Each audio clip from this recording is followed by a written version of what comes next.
Okay, Case of Distrust. I want to play the Crimson Diamond demo, but apparently it's already been... licenses have been deactivated.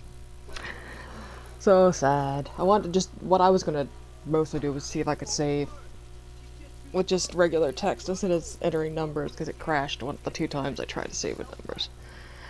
But hopefully that's fixed in the official game that comes out in 3 days. But yeah, Case of Distrust, I thought it was a game that one of my friends had bought me, but no, it's one I bought myself.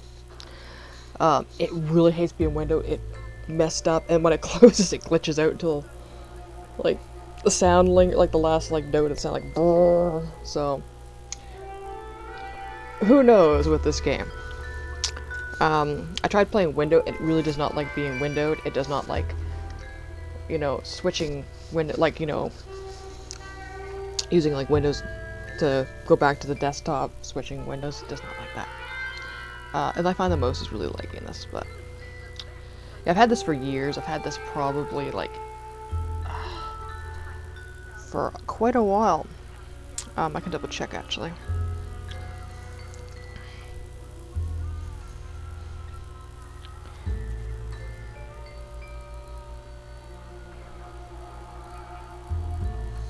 Yeah, I bought it in 2018.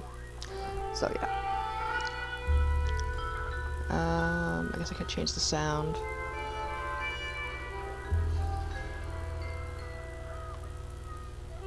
Okay. Start. It's only a short game. It's only like 3 hours, according to how long to beat.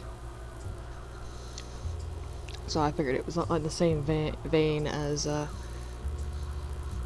previous one. I should actually make the text a little bit bigger.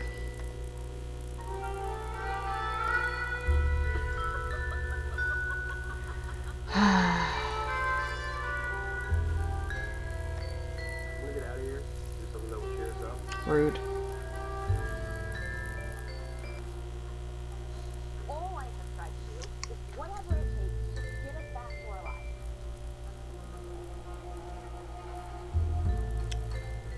I care about you.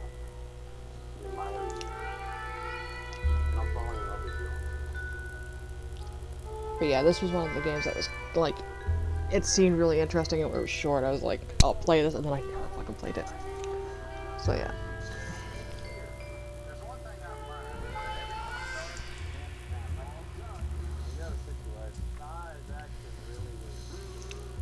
We'll see how this goes. I woke at my desk chair. It looks like the same text size. Do I have to, like, can I press enter? No, do I have to click? Yeah, I have to click. Across from me were his piercing amber eyes. They surprised me at first, but I should have known he'd be there. It's Diavolo. I stretched and said, mid-yawn, not very nice to sneak into a sleeping woman's apartment. But his stare just continued. After his glare, I cursed the open window. Of course that's how we had entered.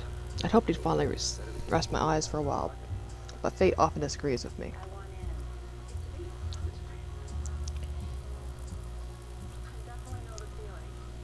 Yeah, I didn't realize this was going to be a text choose your own adventure thing. I knew I didn't have what he wanted. Reaching into my coat, I took up my knife and flicked it open. I gave him the knife. I held the knife steady.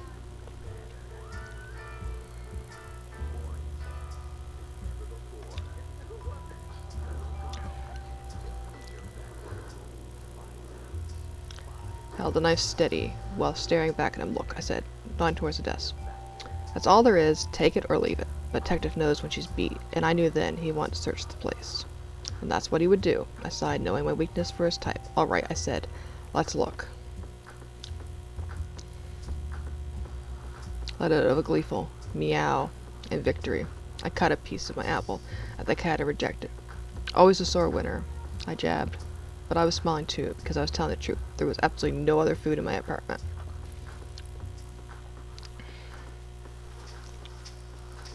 Cat often dropped by to scavenge.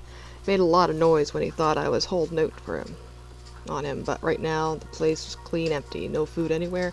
I had to prove it to him. Cat waltzed into my apartment, A few years earlier, he kept coming back, though it was rarely a morsel to eat. He continued his lab meowing until I proved to him the place was empty of food. Doesn't matter how doe-eyed you are, cutie pie. Got no food around, I told him. Licked his chops, looked at me. Apparently he still didn't believe that. I needed to contradict him somehow, to show him something in the apartment that would prove it was empty of food. The apartment searched for clues until I could show him. Yeah.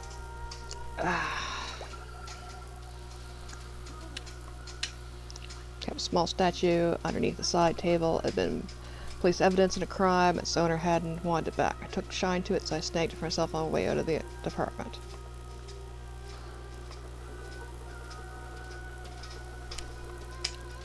The lamp belonged to my Uncle Lewis. He'd been an SFPD officer, one who argued policewomen could be good detectives. Even while the others jeered at me, I knew he'd been right. But my current workload didn't help the claim. I don't Lewis more often than I wanted. I was lousy at handling the emotions behind those thoughts. I'd take copies of old murder cases from the SFPD records when I left. I loved reading through them, even though my own contributions were minimal, and at that time I longed for these types of jobs. The truth was, any work was hard to find for a female detective. You must leave her to me now. I will try to break Alpha's hold on her. No, go Ryan. This is my fight. You must free the other. Old notebook now filled to the brim. I wrote everything down, even the minor details. Never knew what that can be useful. First half had, second half had my current. The second half had my current bunk. Adultery case. The only thing I could get hired to do. Whatever my findings, my employees often refused to believe me. It was thankless work, but even that was hard to come by. A newspaper flopped on the floor, its headline about the death of Lenin, leader of the Red Menace, sweeping Russia. It seemed the Bolsheviks had lost their head.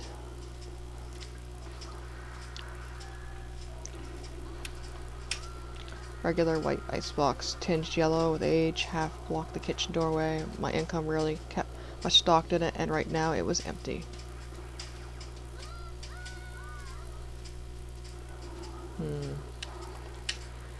Pack of cigarettes were the latest trend, but I still preferred to roll my own ashtray with evidence I was practical. I suppose I had a lot of free time back then. I don't really have anything bucko to show the cat. I don't like this, using this with the trackpad though. I find it's a little laggy. I don't know if it's because of my notes case study. There was no cases just then, but the cat was meowing and needed attention. I had to contradict the cat, first talking to him, then pointing to a piece of evidence in my notebook that proved the apartment was empty of food. Show the cat there's no food. Home, paper stack, desk lamp, ashtray, statue, newspaper, notebook, icebox. Statements. Surprised it's not meow. I'm gonna see if this, with how it was earlier, I don't know if it's gonna actually respond when I plug my mouse in. That's what I just dropped. The Wi-Fi bit on the floor. Okay. See if this actually will work. Because this is really frustrating to play with a trackpad. And I play RuneScape with a trackpad. So, I don't know. I have a box I can use. On my bed, by the way.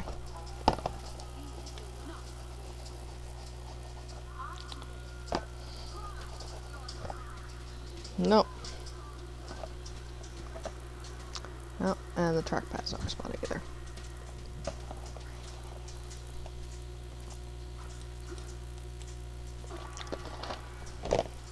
There we go.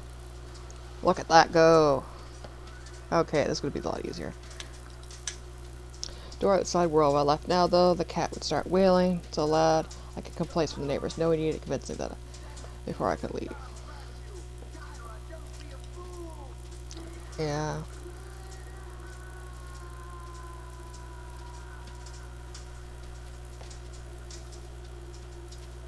papers, lamp.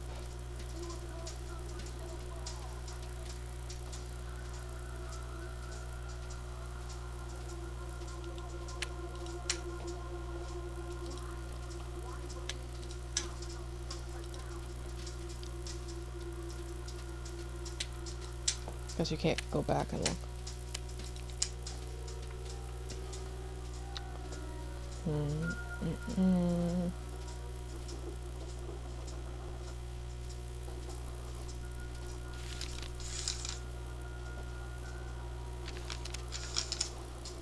Yeah. I don't know, bucko. Come on down and shuffle.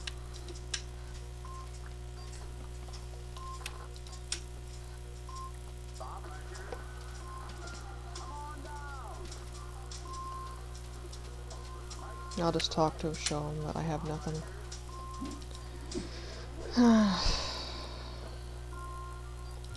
come on down. The price is right. The bars are here. Goal, show the cat there's no food. Cat would continue his incessant meowing until I proved to him that the apartment was empty. I had to talk with him and contradicted him by pointing a piece of evidence in the notebook. Evidence. We have the regular white ice box tinged yellow with age, half blocked the kitchen doorway. So right now it was empty. Open the ice box, the cat could see inside empty, I told him. The cat looked quizzically at the open door, then back at me. Sorry, fellow, there's no grub in there for me either.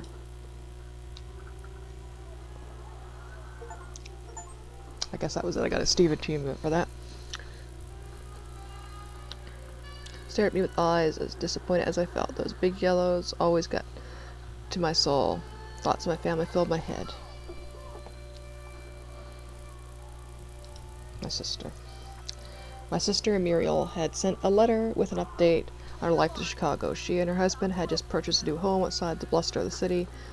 Their 3 young children were looking forward to the move. I'd never told Muriel, but those letters kept me going.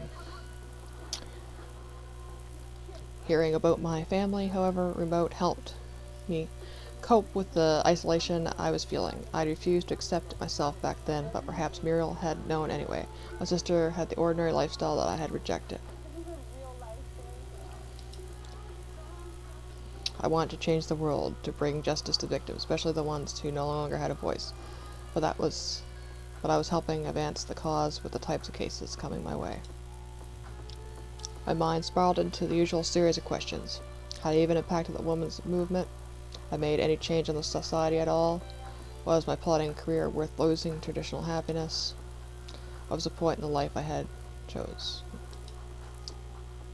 Meow came from the cat, snapped my thoughts back at the moment, took a deep breath and grinned back at him.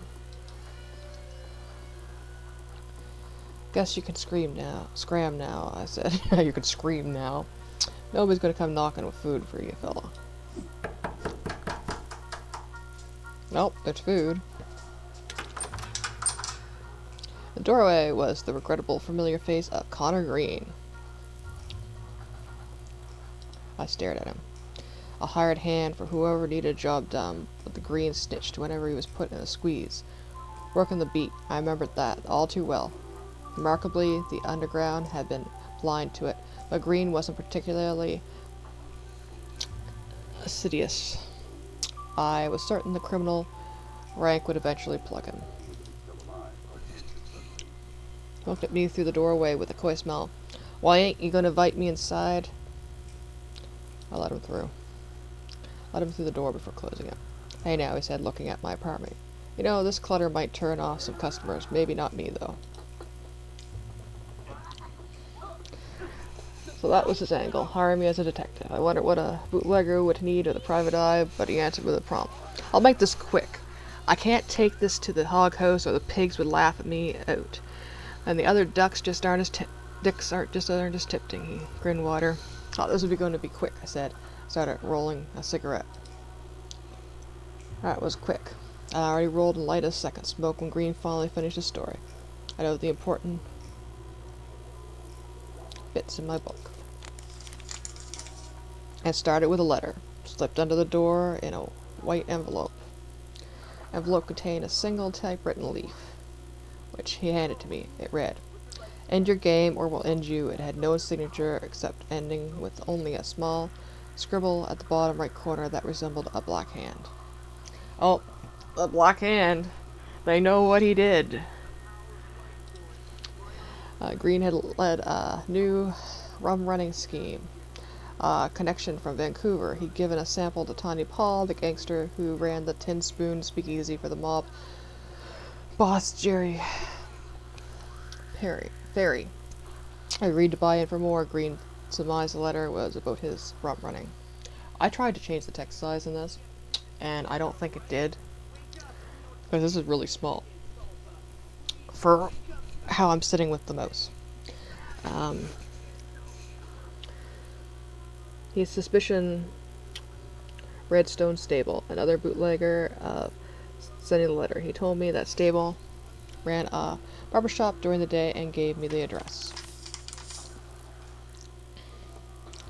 Gray needed to know who the threat was from. He'd get Paul's gang to deal with them and continue his scheme to get rich. If I go stoop myself, he concluded, folks will see that I'm not trusting people. No trust leads to no customers. I need to play it low key, which is where you come in. I raised an eyebrow and stared at him through the cigarette smoke. Something in this yarn was still twisted. Must have noticed my reaction because he said, reluctance, because he said, I worked closely with Lewis. I'm sure he'd want to protect me as much as any other victim. Yeah, I'd be like, you see the letter, bucko? It says you gotta stop this. I think you should listen to the letter. That's my professional advice. My uncle. Lewis put me on the force.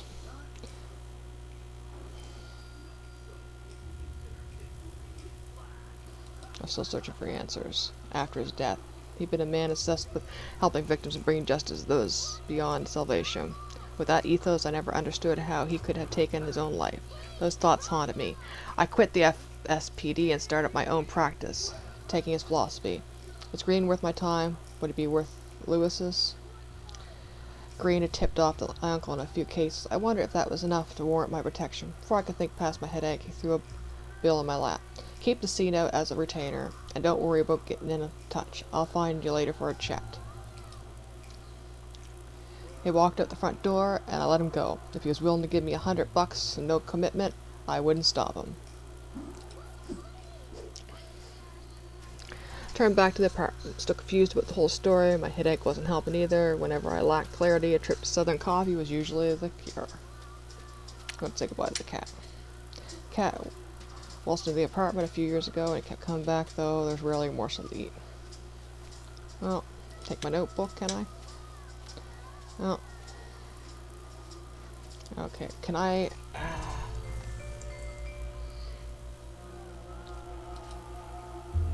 Yeah, okay,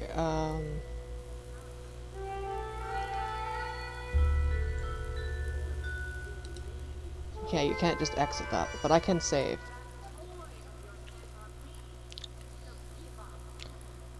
So, I'm gonna start that back up again. I just wanted to change the text size, but I didn't want to risk losing my progress, if that makes sense.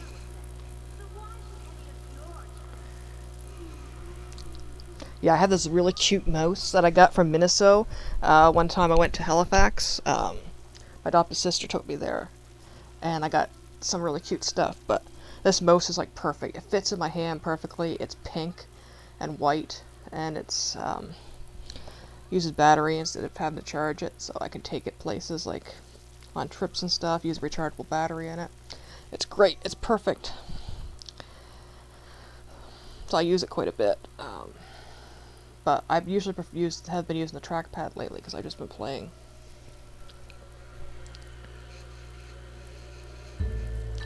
Okay, bucko. How about you actually opened when I opened you instead of...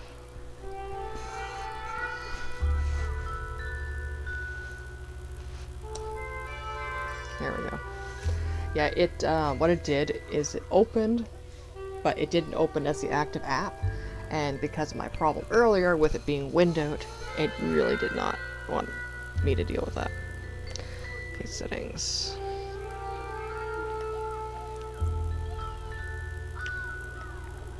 Oh. Yeah, I'd like to save and restart.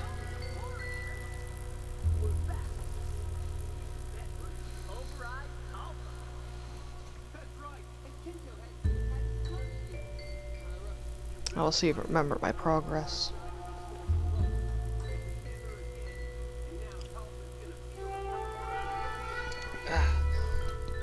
I'm gonna go put my fan on too.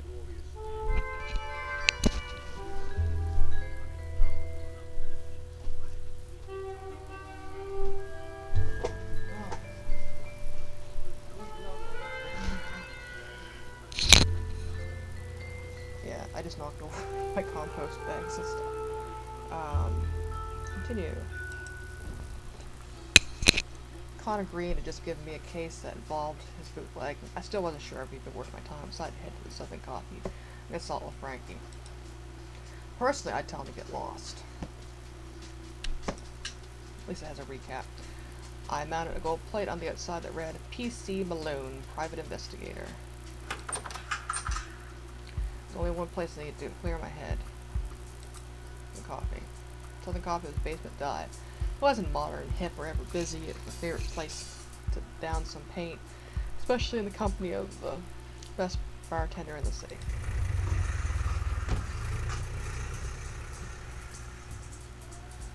Flight of taxicabs on the way. I thought about chatting with the driver to pass the time. Oh, lead's a lead. As I want to talk to the driver, I noticed periodically on a seat beside me. One of the magazine's contributors took great offense to Coolidge's position on immigration, but before I contradict him, she wrote, let the president himself tell you about his ideals, as part of his annual message. She quoted Coolidge, America must be kept American. For this I propose it is necessary to continue a policy of restricted immigration, based either on a prior census or upon the record of nationalization. Either method would ensure administration of those with the mission of those large capacity and best intention of becoming citizens. Yeah.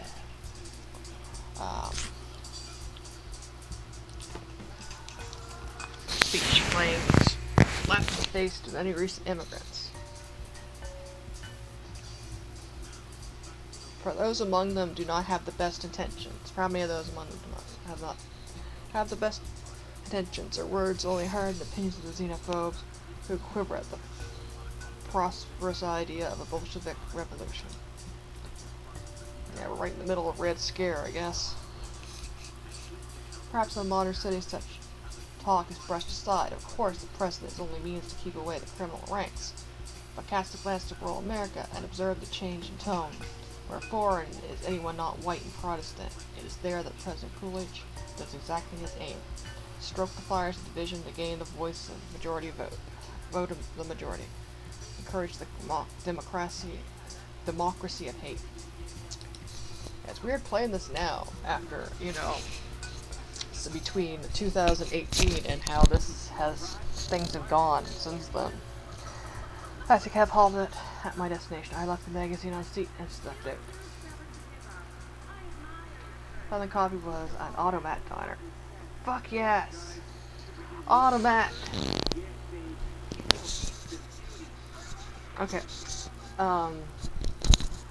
I like the idea of automats, but I don't think I'd ever go to one in the States, because they seem really shitty now and, just a recipe for food poisoning. But they sound really cool, and they're, big in, Europe, Germany and whatnot, and Netherlands. They just seem really cool. Automat Diner. Ethel Burgess, the lone waitress, was friendly to help with any inquiry, of course, if you winked at her right. She'd show you the way to the downstairs toilet, where Frankie played bathroom attendant. Southern Coffee had the distinct feeling of home. The familiar smell of mold in that old basement was enough to put a grin on my face.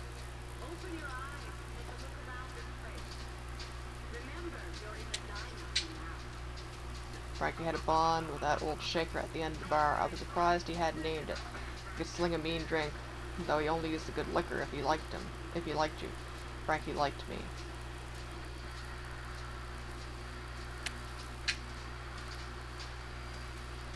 I grabbed the wine bottle in a bar and examined the label. It featured a picture of grapes with the words, Sacramento use only. Frankie looked at me with a spark in his eye. Go ahead, he said, give it a swig.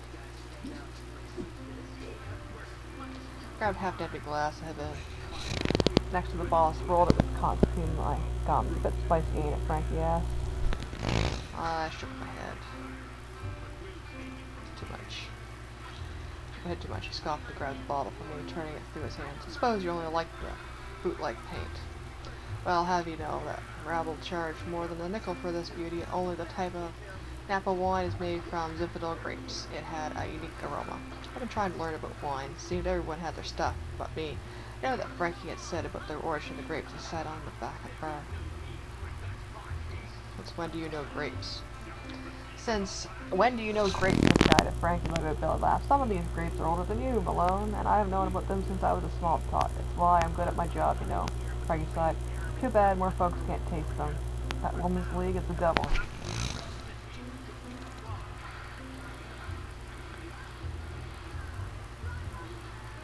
Aren't you done with the sauce? I asked. Sure, he said. I dry now, but I'm not done slinging it. He grabs the ball and twirled it around his hand with surprising depth. And I've no right to stop others either. He put the ball down, took a breath, and then said in a calm tone, those women don't understand. Prohibition doesn't make anyone stop, it just makes them a criminal. Take a seat, he said. I'll make you something else.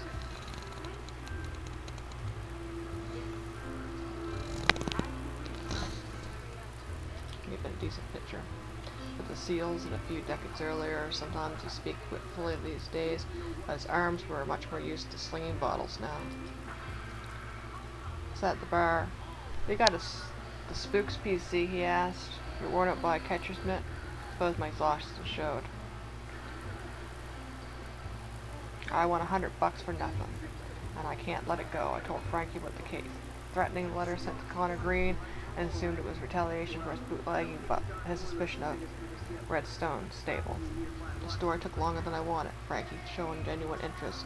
I asked him many questions. When I finished, he threw me a whiskey sour he'd been stirring, took a large gulp, and gave a sigh as thanks.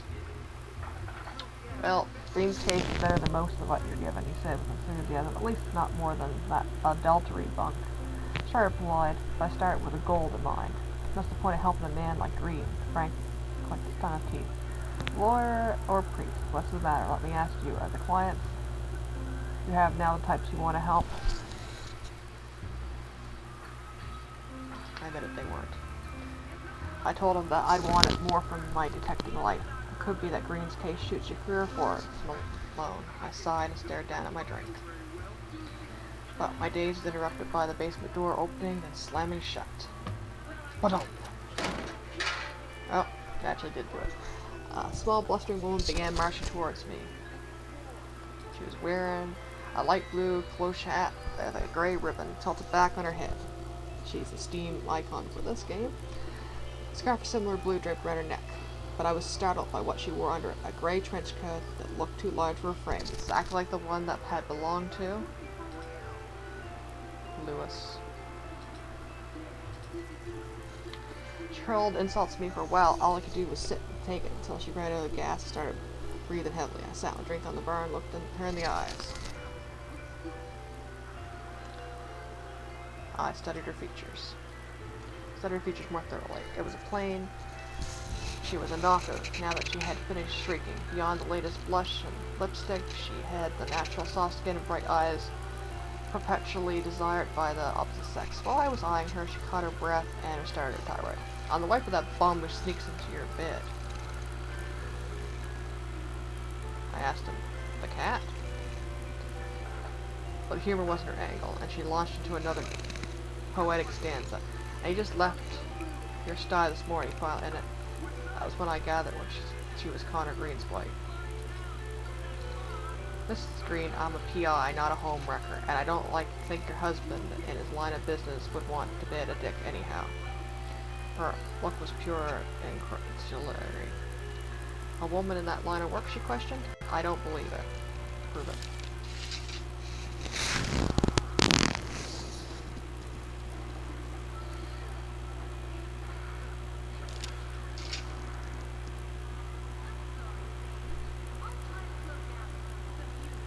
like to show my notebook. I'm now filled with bread, I wrote everything down, even the my deals. I don't know what could be useful. Hold the notebook and flip through it. Pages. You see, Mrs. Green, this is what I do. There's not much more I can show you to prove it.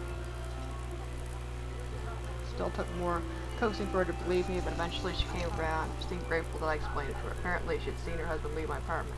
Distraught, she'd followed me all the way to Frankie's basement and decided to confront me. Suppose I lost my head after what I thought I'd seen, she said, and began to cry. Frankie, ever chivalrous to a dimpled girl, came around the bar and held her up. Now that that's all right, Mrs. Green, why don't I hail you a cab and send you on your back home? She agreed, and they walked together up the stairs. When Frankie returned, I said to him, "Turn night real quick." He snorted and laughed. "Hell yeah, we can't have that siren in here with a torture yelling like that. Every street bugger would come to her rescue."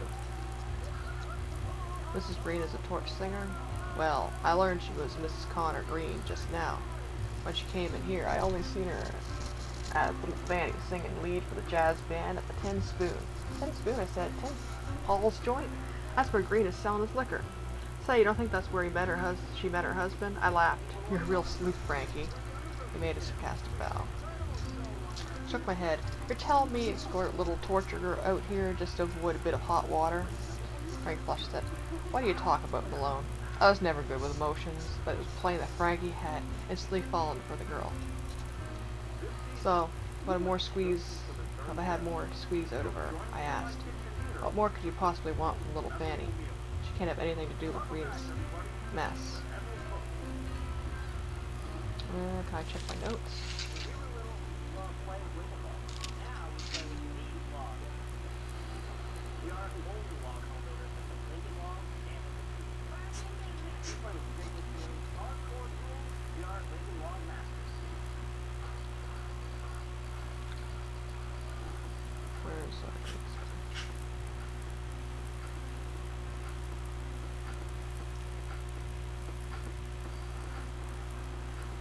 Yeah, I don't have any evidence of that.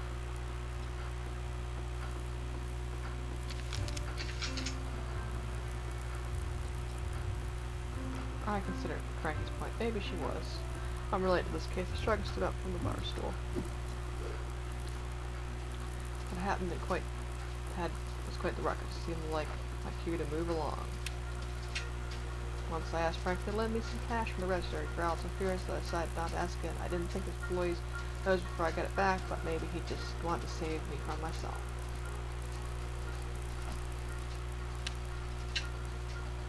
Frank was still behind the bar. If I stuck on a case long drink, it might be helpful.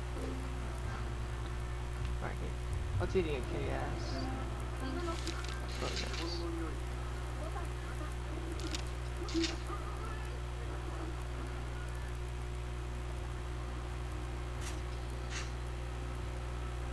Look at the screen. Sure, Frankie. Quite something I bought for Frank's response, nothing memorable. Never mind. Says rolled my seat on the bar.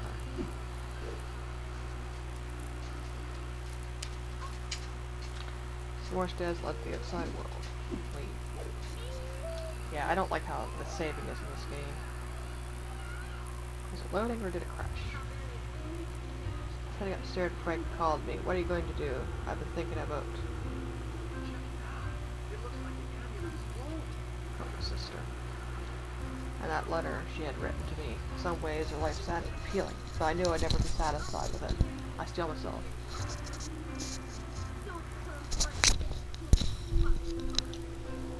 "I guess I'll take Connor Green's bait," I replied. "I've got nothing better on the stove, and he might need help. Something still stinks, though."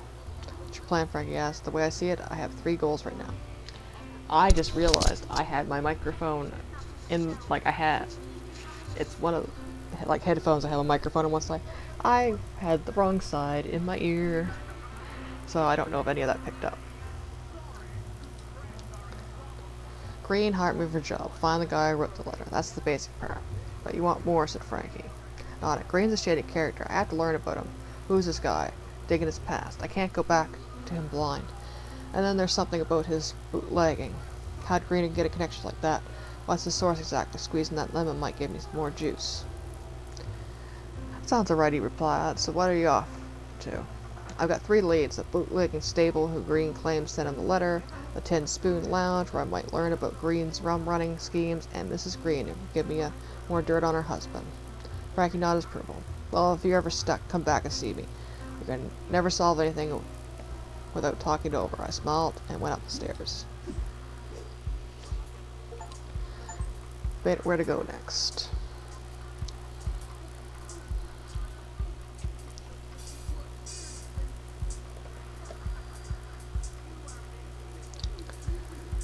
I'm gonna go to the Tin Spoon Lounge, and then I'll probably go see Mrs. Green. I think I'll save the stable to last.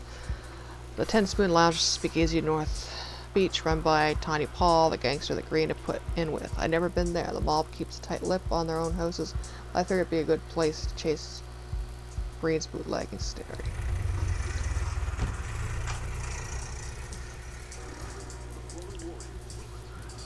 Waved down a taxi cab and was on my way. I thought I might talk with the driver to pass the time. Talk. Exchanged forgettable banter with the driver until he asked, "Hear the latest news about Harry Dougherty?" I talked about Dougherty. Dougherty. Seems cool, just about ready to fire the poor bastard, he continued. Who'd have thought the Attorney General would be their fall guy? Not shocked about this whole gang of scandals themselves, I asked. He laughed heartily. Sister, politics is all scandal. Personal politics even more. You think Harding would have been elected without some greased palms? Everyone gets rich who's in the know. You just gotta hope they'll fill the coffers with all this without killing the rest of us. I agree. Guess the cronies don't expect Harding to die so quickly. Driver nodded. Not enough time to cover up, of course. Politicians themselves are just demagogues. The real leaders are the bosses, enriching themselves while controlling their public puppets. Pulled up to my destination. Anyhow, he said, the driver, here we are. I thanked him and left the taxicab. Yeah, this art style reminds me of Echo Bazaar. Open the cab door in front of a North Beach warehouse with wooden sign. The sign's text was too warm for me to decipher, and yet it's English, but with a small gray spoon still visible below the letters.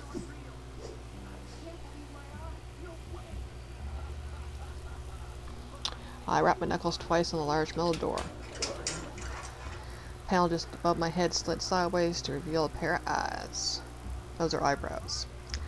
The eyes looked me up and down, they just stared ahead. They were black and held no motion. The room beyond was dimly lit, so I couldn't see much of the surrounding face.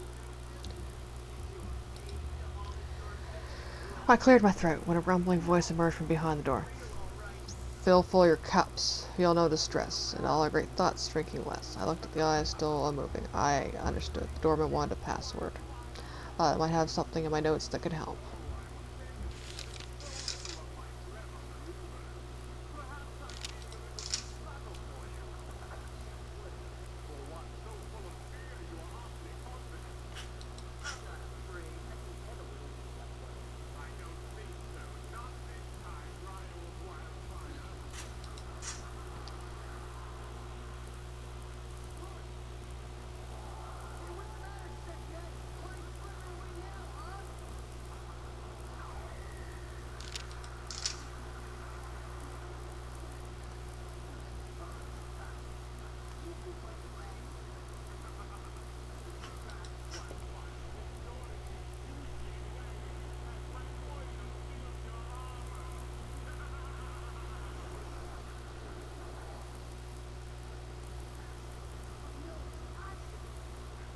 Speaking easy owned by Green's business partner, Tiny Paul, where his wife also worked as a torture.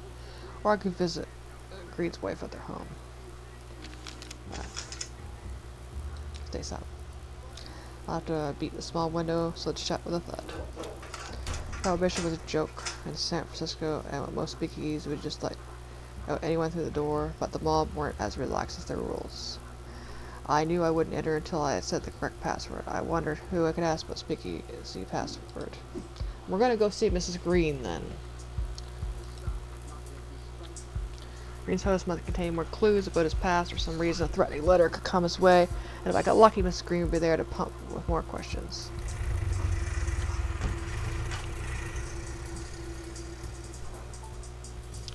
Oh shit, I need to make a phone call. Oh well.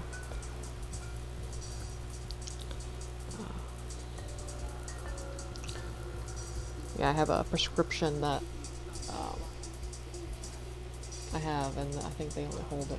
I think they hold it less time than they used to. It used to be 2 weeks. So I gotta let them know that I'm coming to pick it up Thursday or Friday.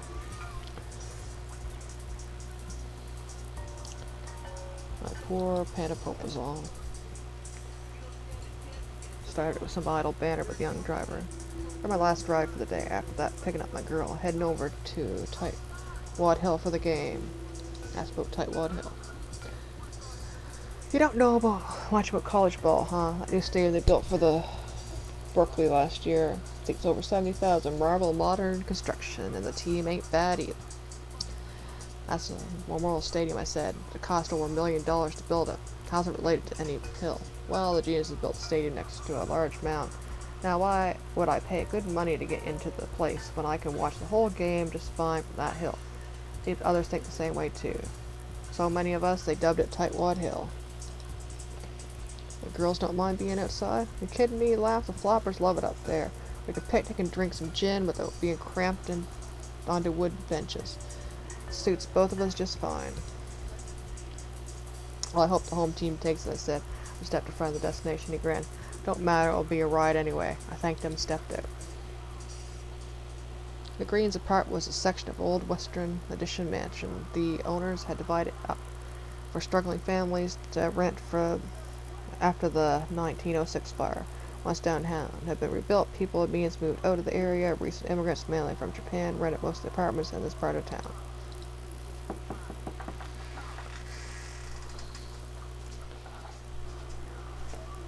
Did you freeze, bucko? Or are you loading?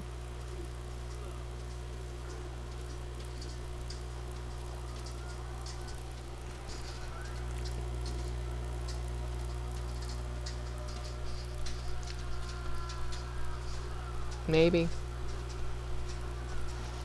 Maybe.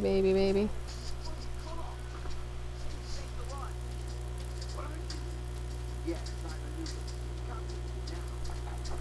So, what is what you now want? You don't get no. It's not what you think. And you're going to start our side. Hurry, we must go. Our side? How does that? Oh, boy. I'll explain later. Hurry up, let's go.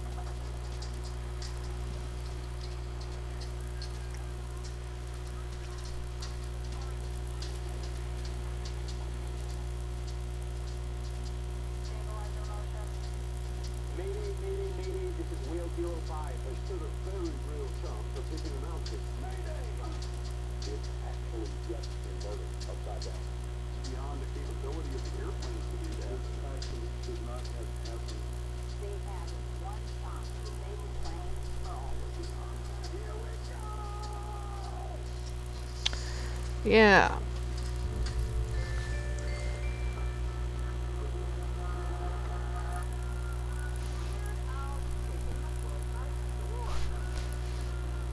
Yeah.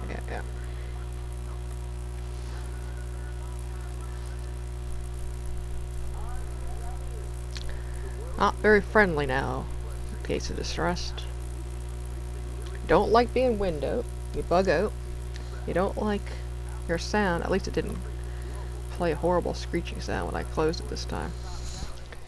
I did that the first 2 times I hit exit instead of save and exit. It's like...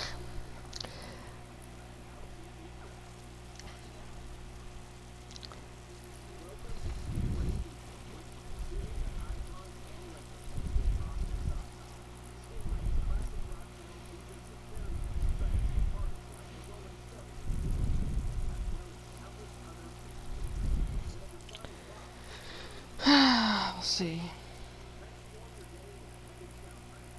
I don't know. Maybe it was still loading. Who fucking knows? And maybe my save is corrupted because I exited out of that.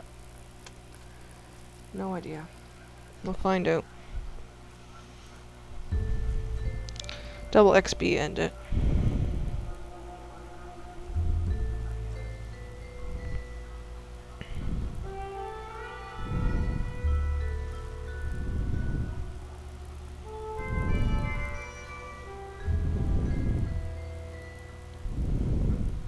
Got Steam just notified me, the app just notified me that I got new items in my inventory. I got 3 trading cards from this. Green's bootlegging case smelled foul, but so did everything else at this burg. So I had to take the case. I had to chase down Green's letter and find out more about his past and look into his bootlegging.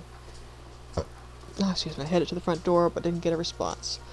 Latch was undone, so I pushed open, stepped into the room. Apartment had a dense cloud. The room leaked of laudanum. Based on the smell, I imagined she had had enough opium to knock out a horse. Walls atop the round table are mostly empty. Break transcript was hanging in the doorway. It certainly looked identical to Lewis's, which the pockets found no identification marks. It must have been a different jacket, but his recent appearance was off-putting. Okay, I'm gonna look at everything because I know it's probably gonna. Wilting plants for this table over the door could never keep plants alive either. Even as petals fell, they were still vibrant yellow.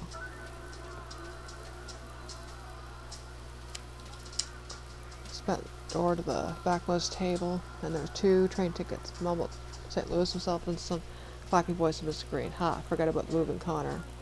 I won't budge. Her head was raised against her eyelids, still remained closed. Found Miss Green slumped in her chair, eyes closed, head rocking slowly. Trying to talk the smallest table overflowing with spent cigarettes. Hello, Mrs. Green said loudly. She let out a long moan from the chair, then lifted her head, but failed to raise her eyelids. She tilted her head to the side, giggled, then let it roll back into place. Shook her lightly and moaned again, but said nothing. Asked her further questions, but she just lulled back to where it had been.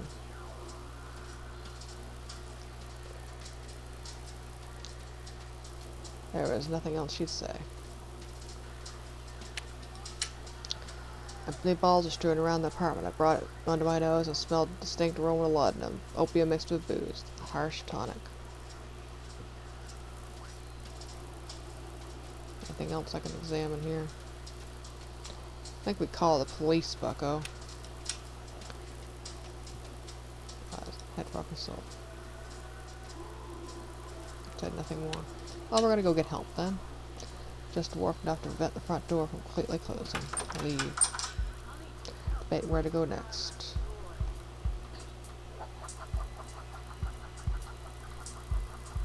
We're gonna go back to Southern Coffee. Maybe we'll tell Frankie Bucko about the broad.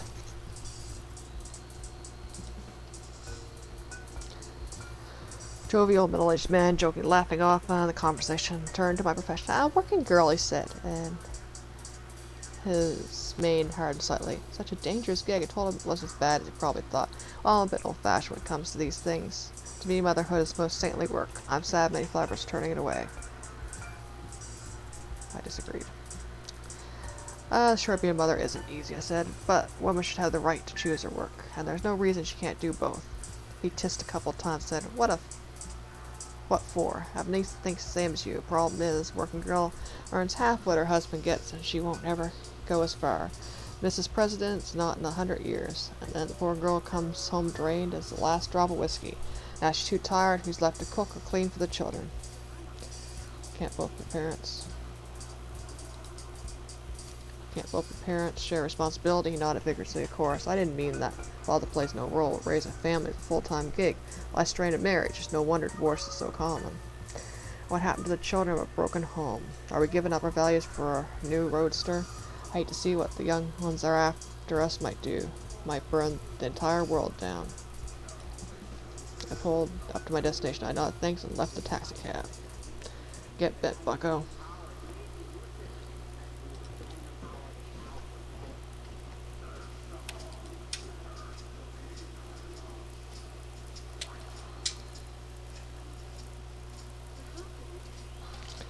Samples, but don't empty the sample. Only kind in the world tastes like this. Can't afford another crate for a while yet.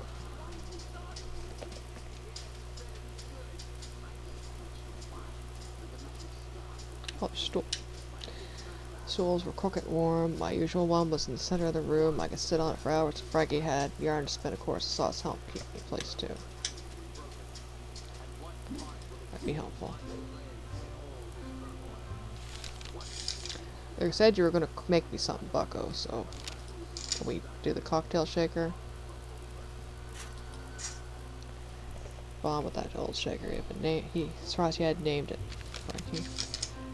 Quite the shaker in the bar. Hard, can't. Mine makes me a drink, I said to Frankie. What do y'all have? Reply with a smile. Asked for a. Yeah, we'll get a gin ricky, get some lime. Asked for a gin ricky. Frankie swirled a bottle of gin, another seltzer, poured them equal into a high ball, and then squeezed half a lime into the mixture. Drank slowly, and we had a pleasant conversation, but I forget what about. I finished the drink. Frankie asked if I had anything I wanted to talk to him about. Yeah, I want to ask him about his fucking case of wine.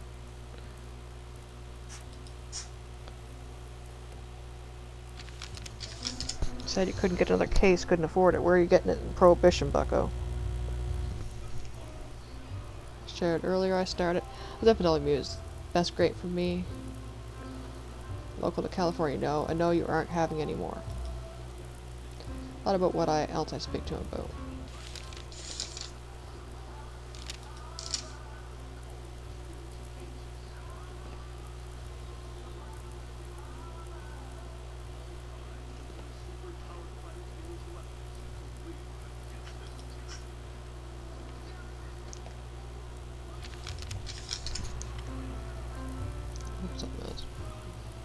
No. Anything else here before I go?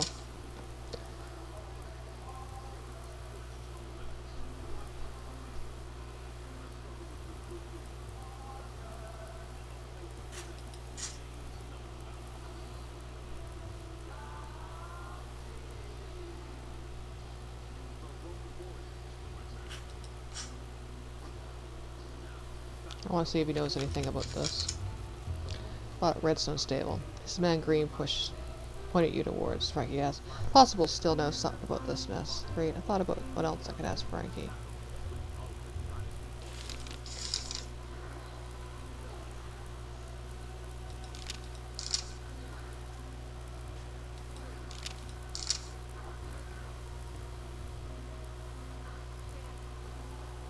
Oh yeah. I can ask him about this. Tin Spoon, Norma kept me outside the joint. He wants a password, but I have no idea. Fill your cups, feel no distress. It's all our great thoughts. Striking less, he says. Who knew gangsters were the riddling type? Frankie laughed. All our great thoughts, shrinking less, he said. What? I asked, puzzled. Turned and grabbed the bottle from a shelf. Finnish stuff, that's strange they'd use it as their code. Handed me the bottle, I read the back of the label. The other cups, feel no distress. All your great thoughts, drinking less. We all do a good deed nonetheless. So the password has a poem for the finished label. I know what I had to say to the doorman. Fuck yes. Thought about what I like to speak about. Nope, we're gonna yeet off there. Speed away for the bar.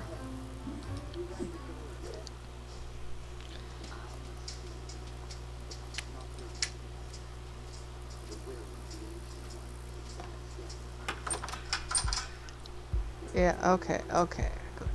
Tin Spoon Lounge. Now, we got the password. And we'll probably get another, misogynistic bucko cab driver. Wonder if there's an achievement for talking every time I get the chance.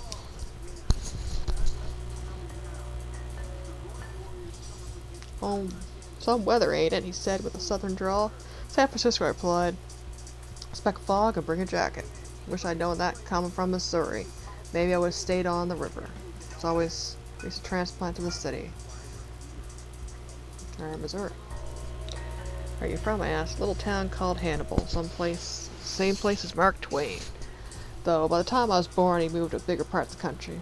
But, you know, I recently heard a quote of his. Coldest winter I ever spent as a summer in San Francisco. He laughed to himself. talked for a while about his youth, his aquatic hometown, the crack of summertime thunderstorms, and his ventures from the Mississippi River. Eventually rolled to my destination, but before leaving he asked, "Did Mark Twain really say that about San Francisco?" Driver Mulch said, "No, but if I tell you he did, at least you'll remember the quote. That's mine." I chuckled and left the taxicab.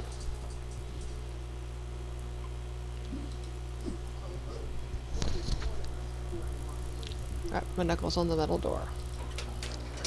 Panel slid, same dark eyes stared down at me.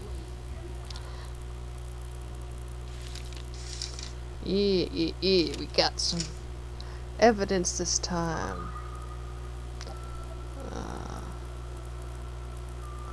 Okay, maybe it's not.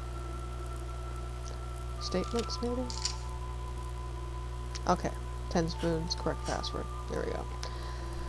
Will do a good deed nonetheless was written on one of the bottles of Frankie's collection. Mine was the password to the tin spoon. Well, Frankie had shown me on one of his bottles. I squinted. "Wait here," came a gruff response. The panel slid and I heard footsteps walking away. I rolled a cigarette and waited. After a quarter of an hour, the panel opened again. "Bar's closed, but you could shoot pool in the upstairs room," said the eyes. Pulled the door ajar so I could see a set of metal stairs. Bar's probably closed because he had to ask if we were able to go there. Walked upstairs and opened the thin wooden door to the billiards room. It was much smaller than I expected for a gangster's paradise. Only light from the hanging lamps above the billiards table, the haze of cigarette smoke, darkened the room's corners. A couple tall chairs were placed around the billiards table.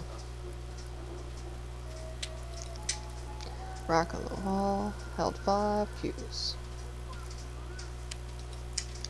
The room was lit by only dangling lamps above the billiards table.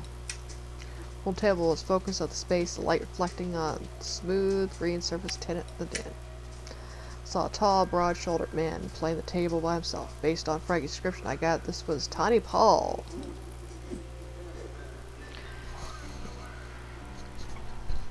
Paul from Desert Bus?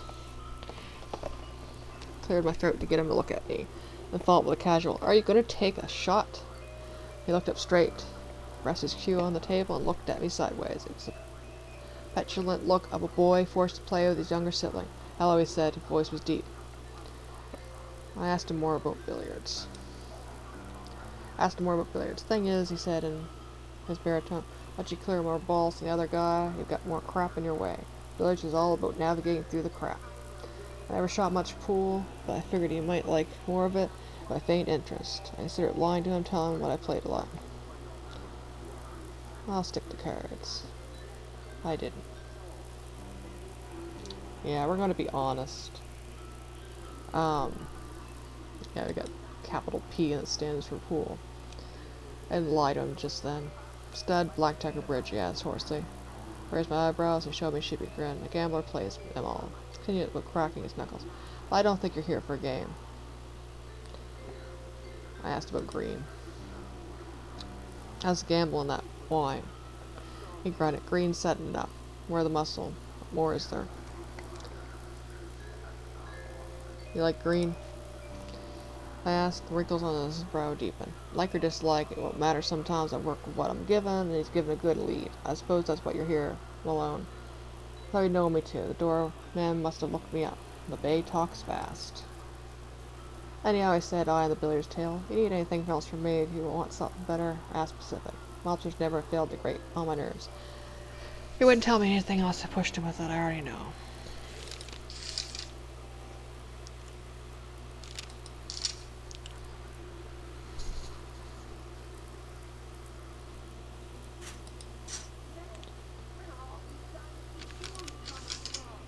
"Give him green the dough," I asked. "That's right," he said. "Gave him the cash to get the supply going."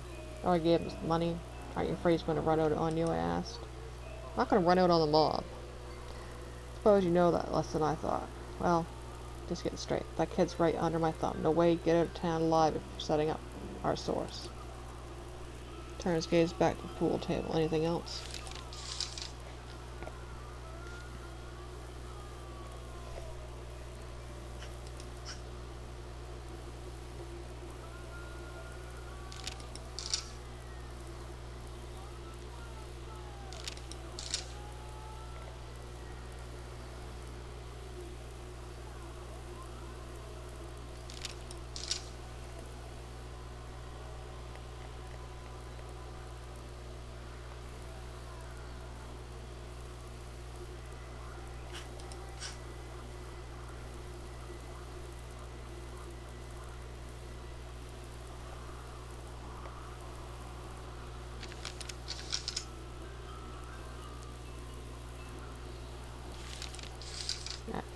refused to give me leads on that front.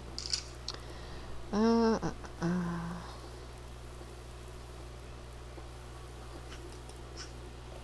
Came to me, green, I received a type led the red. Everything about this note I asked, and pulled a letter with a black hand on it. Typo looked at the page and laughed with his whole body. So there's a letter. Green's shaking over that. Not losing sleep though. Look, Green and I aren't best pals, but nobody touched him with our protection, and none of us sent it to him. Else I would know about it. Anything else? He asked. Know anything about Green's past, Bucko?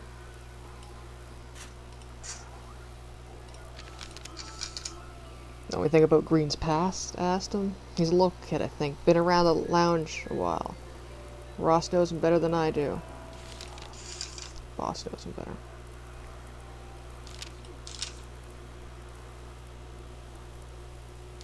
So, who do you suspect sent the letter? Asked Paul again what Green's note. Mess was a laugh to him, but he maintained ignorance of its center.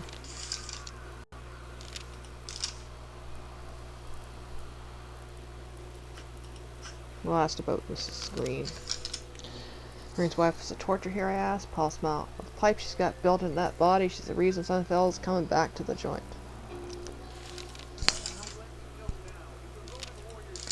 Yeah, I'm not mentioning the tickets, because I think they're trying to skip town on him.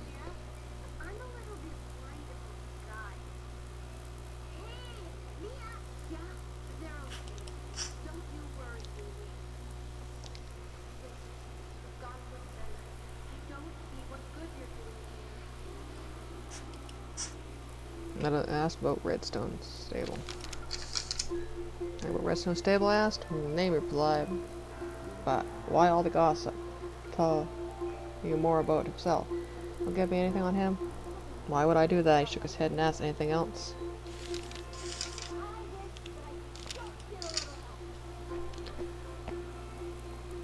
Well, I'll talk to him about the password.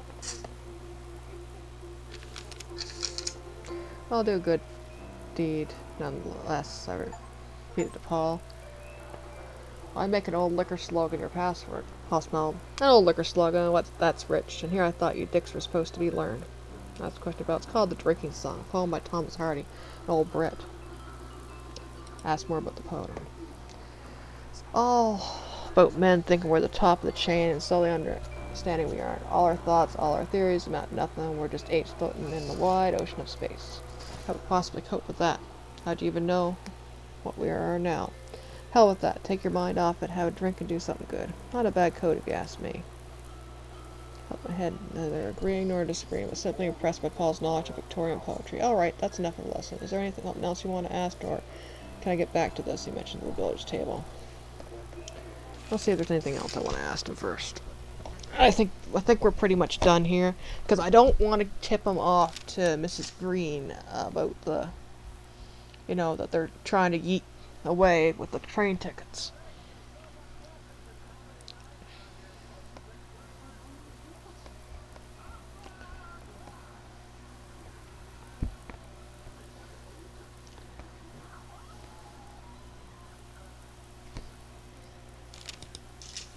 Let's double check them.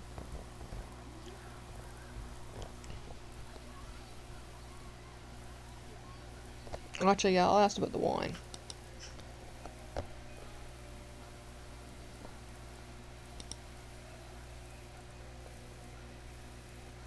Did you crash again?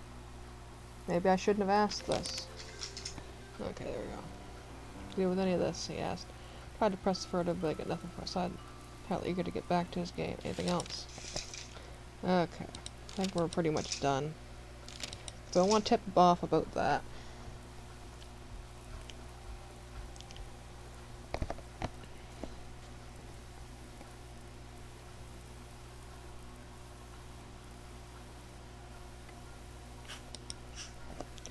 We'll ask about the laudanum. You want that? He asked to push him on it. If I get nowhere, something else you want to ask? Little sad eyes. Yeah, I think that's pretty much. I'm going to ask him about billiards just because we're here. The pool table. Seems like You don't like the game as much as the strategy. You got it, he said. Get back to it. I got something else to ask me. So, that's a whole table. Didn't have anything else to say to him, so he cracked his knuckles, arched over the table, and resumed lining up shots.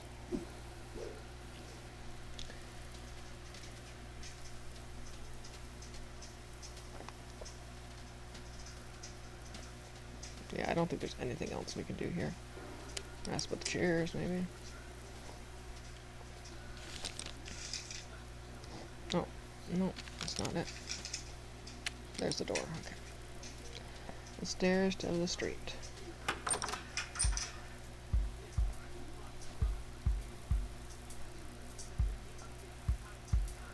Next we'll go to the barber shop.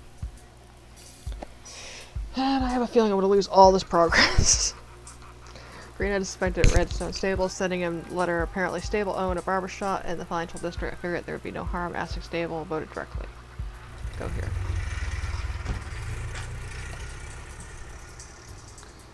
Gave my address and slouched to the back seat of the taxi cab. I thought a good way to pass the journey might be to chat with the driver. I'll do these three and then I think I'll stop for a bit. I want to get something else to drink.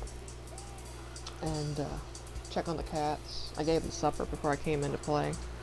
And Lydia ate some of hers and Neptune like devoured hers and Nick ate some of his. Just want to go check on it, see how much they've eaten, put it away. Because it's hot. I can't leave it out. On shift I asked him if Excel the drive as much as gravel cement mixer. There's been on the road 6 hours, probably pulling another 6 before I go back to the missus. Seems like I waste away in this taxi while the boss just overflows his coffers. Oh, I kept talking. And he complained about the life for a while. He ended with, but it's the same shit for all working folks, ain't it? Tells you gotta hope, but then the rich make the rules and only rich break them too. I've been reading Henry R. Carey. Fellow talks a lot about this, says America's ruled by secret rich men, and as why leaders don't get to the top and ain't encouraged to do so. So what's your way out?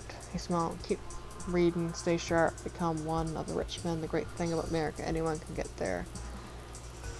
I disagreed. I doubt that rich folks will let you into the aristocracy. Why not just overthrow them? Look, shook his head. You don't get it. Poverty is permanent for the lazy. I'm a hard worker. I'll get out of this mess. Anyhow, he said, we've arrived. You have a good one, miss. Thanked him and left the taxi cab. Yeah. No, it's not about laziness. Like, you can work, you know, to the bone, paycheck to paycheck. You're not, if your circumstances, you're not gonna get out of it. Shot was down alley, financial district opposite the Red Brick National Bank. Bell above the door twinkled as I walked in. Hat rack was deep mahogany gray with gold lettering that read Fraser & Co. Furnishings. Frame on the back wall contained a yellow photograph of an old man. He had a athletic smile and held scissors in left hand. Two sides of the mirror frame were cylindrical, painted blue, red, and white to look like the barber's poles that clashed with otherwise elegant furnishings. Stable's cabinet was similar to my own, but where mine was dull gray metal, his was deep red wood that looked heavy. Anything else? The modern hydraulic barber chair had always seemed ostentatious to me, but this one with soft brown cushions and gold embroidery was the most ornate I ever seen. Chair. Maroon leather chair looked comfortable, seemed elaborate for a barber shop waiting chair. Now, tall man in the center of the room. He is wearing a flamboyant pink suit, tailored to accentuate his stature with maroon bow tie and square pocket. I gathered this was Redstone Stable. He just seems like the, you know, the, oh, I can't remember the actor's name, but the one that goes like, yes! Oh, I knew this. I remember they were like talking about like, you know, we'd like to get someone that's like, can do an impression. It's like, well, why don't you just get the real guy? Oh, I thought he was dead. I can't remember his name. Face meat grinned, and his squinting blue eyes made my smile feel genuine. I must apologize, said. We do not take walk-ins. I studied his face. The wrinkles around his eyes indicated he was at least 40, but the rest of his skin was clean and smooth. He wore no hat and shaved his head completely bald, combined with a smooth, skinny headed look of a small turtle. His pink suit and maroon accessories only added to his eccentricity. Spellman said, "How foolish of me, of course. We came here for information, Miss Malone."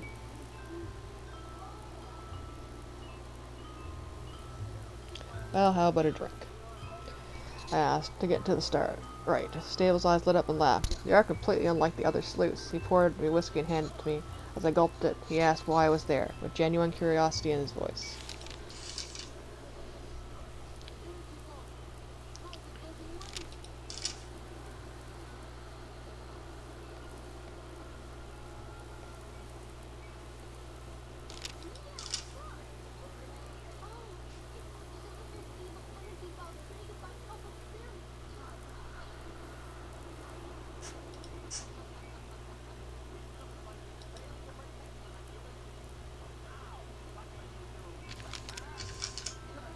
Green claims to bootleg, I stated bluntly.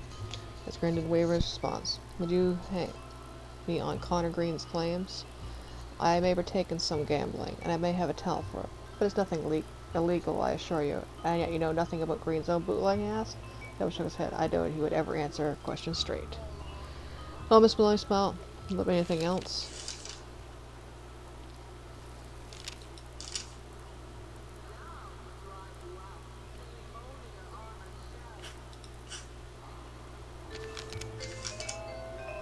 Old Pocket showed it to him. Didn't let him hold it. Green tells me this letter is from you, I told him. He doesn't like the threats. Lowered his head to study the note, and chuckled, knowing his grin would return his face. Well, this is a black hand letter, he said, flourishing a hand towards the paper. Have you ever seen a black hand letter, Miss Malone? I confessed I hadn't. Zachary said, you should bring your friend Shipman to the station and ask what it means.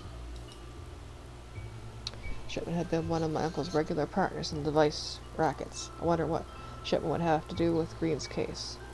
Stable seemed to think that he had a lot to do with it. I pocketed the letter and continued with my questions, but I made a note to stop police headquarters and see Shipman.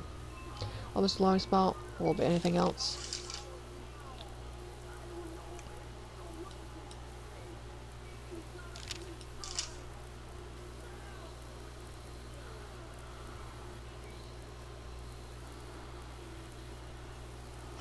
Asked about the wine.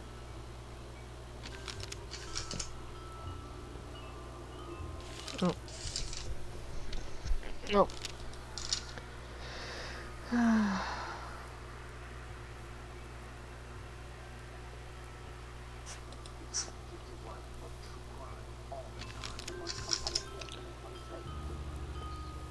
Wait, no, can you deny any knowledge of business?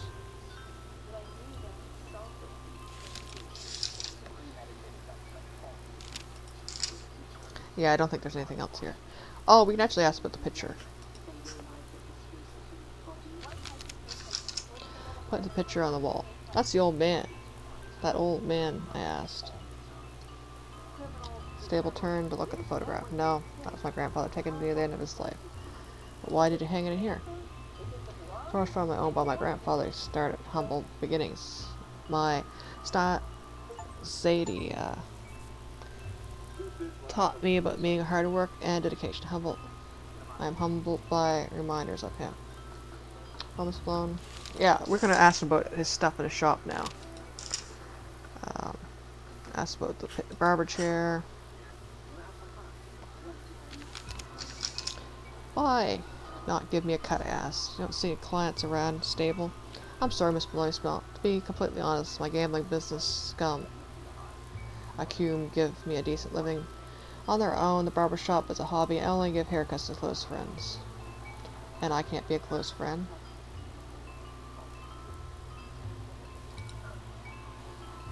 I replied, and he looked sarcastically down.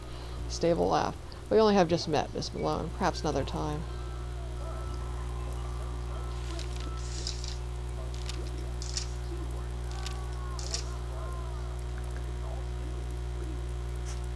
Asked about the hat rack.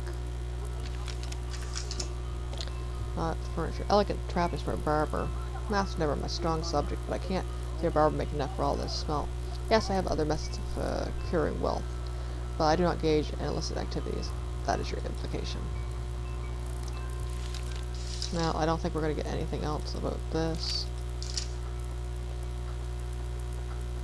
Because I think it's going to be the same for the waiting chair and stuff. That's for the barber shop. Either side of the mirror.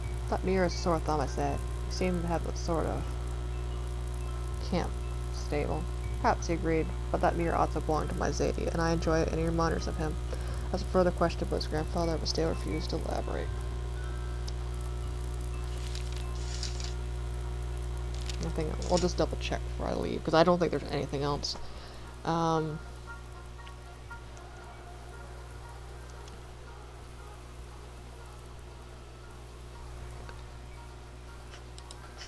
We'll ask about my name, but I'm pretty sure by now Miss Malone is known. How do you know my name? I questioned. Smell again, apparently liking. He's pleased with himself. Barb. First hear gossip from around town. Miss Malone blunt that gossip is worth remembering. And what gossip have you heard about me? I asked. Just that niece of the late San Francisco detective Louis Malone had resigned from her policewoman duties and started a private detecting agency. That was months ago, was it not? I confess I have not heard much since. Well, not well enough, he said. I hear he did a job by the letters of the law, and I lost the alphabet years ago. Well, Miss Malone smiled. Will there be anything else? We'll see if there's any other things.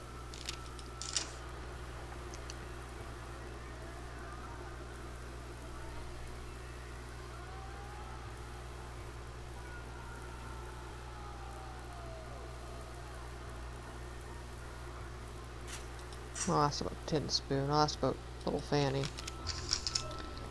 See how those rub anything. Yeah, I think we're done here. Nothing now, I said, and then turned back to the barber shop. And I think Tom will leave. Has a bell. What's all of it?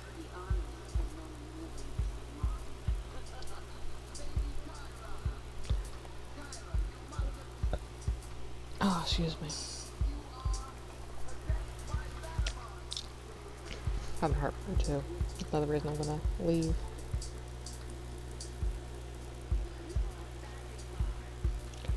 Yeah, the Steam inventory stuff for Lifeline are unavailable to buy now. Like, we can't really gain anymore because the game's been delisted, so who knows.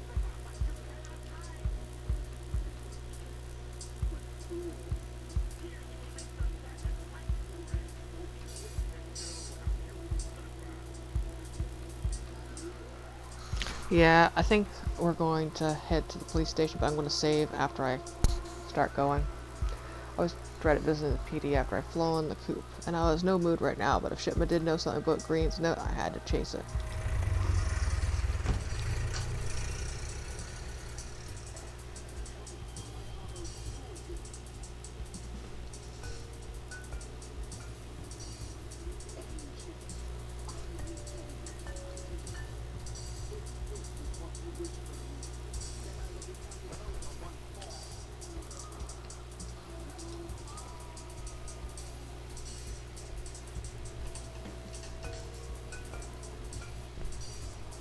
Talk the weather and not much chance sometimes taxi cab drivers make poor conversation partners.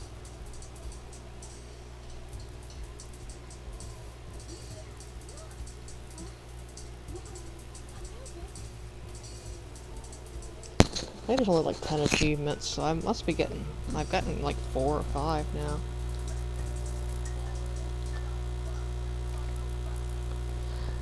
North Beach Station was SFPD headquarters, also poetically baptized the Hall of Justice. The building dominated the corner of the Kearny and Washington and Chinatown were built after the 1906 earthquake. I thought it looked even more sour than I had before. Yeah, we're going to start the young Bob girl behind the artichoke desk. She must have been new because we shared no recognition of one another. Asked for shipment, and she motioned to a chair as she pressed a pearl button. Sat down, she disappeared through the front door. I rolled up another cigarette and passed the time between puffs I thought about. Yeah, we're gonna save it next because I'm having really bad heartburn now. So, but yeah, we'll continue this. Oh, it's doing the noise.